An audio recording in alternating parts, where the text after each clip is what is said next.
नमस्कार मित्रों, मैं अनीता श्रीवास्तव आपका हार्दिक अभिनंदन करती हूँ।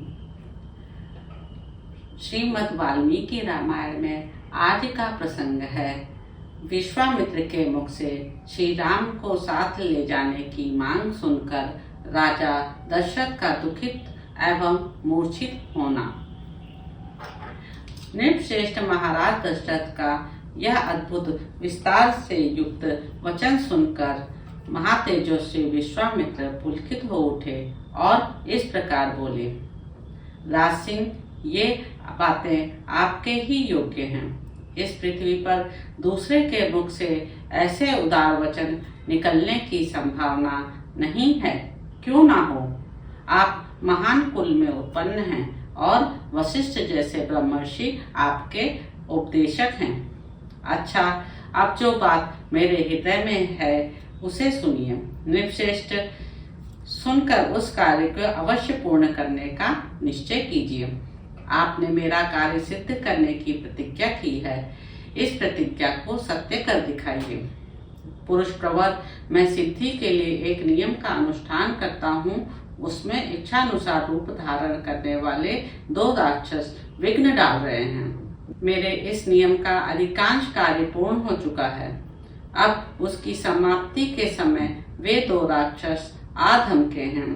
उनके नाम हैं मारीच और सुबाहु। वे दोनों बलवान और सुशिक्षित हैं। उन्होंने मेरी यज्ञ वेदी पर रक्त और मांस की वर्षा कर दी है। इस प्रकार उस समाप्त प्राय नियम में विघ्न पड़ जाने के कारण मेरा परिश्रम व्यर्थ गया और मैं उत्साहहीन होकर उस स्थान से चला आया। पृथ्वीनाथ, उनके ऊपर अपने क्रोध का प्रयोग करूं, उन्हें श्राप दे दूं, ऐसा विचार मेरे मन में नहीं आता है, क्योंकि वह नियम ही ऐसा है जिसको आरंभ कर देने पर किसी को श्राप नहीं दिया जाता। अतः नृपश्रेष्ठ, आप अपने काक पक्षधारी सत्य पराक्रमी शूरवीर ज्येष्ठ पुत्र श्री राम को मुझे दे दें।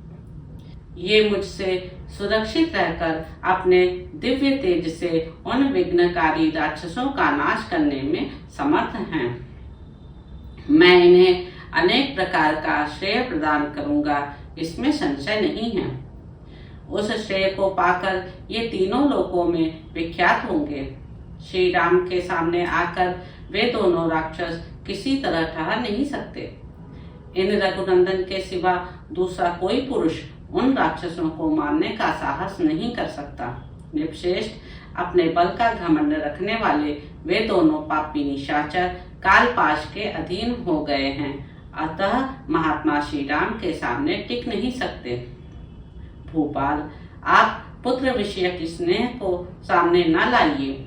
मैं आपसे प्रतिज्ञा पूर्वक कहता हूँ कि उन दोनों राक्षसों को इनके हाथ से मरा हुआ ही समझिए। सत्य पराक्रमी महात्मा श्री राम क्या हैं, यह मैं जानता हूँ।